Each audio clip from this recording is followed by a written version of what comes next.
how do we actually read these assessments to really understand what's going on and where we might want to push or follow up or dig in more depth? How to read assessments. So I want to say steal from Dr. Palenka, who we use a lot, but it's what a lot of attorneys and advocates and professionals do is when I get an assessment there, I highlight the assessment in two colors. One color represents needs or areas of weakness, and one color represents strengths. What did he do well or she do well?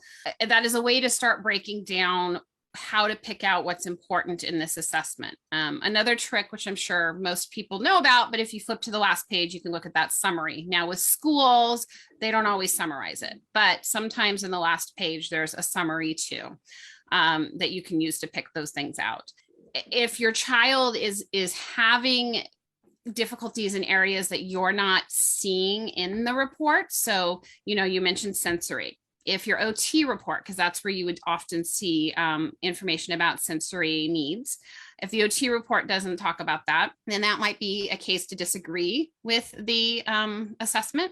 If you disagree with the assessment, you can request an IEE, which is an independent educational evaluation. And this is done at the school district's expense, paid for, and the assessment is done by an outside assessor. To get an IEE, you simply need to disagree with their assessment. That is the measurement, right? You don't need to say in detail, like, oh, they didn't do this and they didn't do that and I didn't like it. You just need to disagree. I disagree with this assessment. I'd like an IEE in writing, and you can get an additional assessment.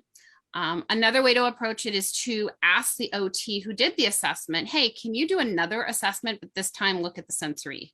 Because they might have only looked at fine motor. For things like dysgraphia and dyslexia and all of that, you're gonna want to make sure that they do the right testing for that. For like dysgraphia, they look at obviously fine motor skills. They look at the mechanics like grammar, spelling, punctuation. They'll look at word usage, ability to do a narrative, and that kind of thing. And so you want to make sure that that was done. It's often done by the school psychologist. Sometimes it's done with the school psychologist and the OT doing, the different parts of it.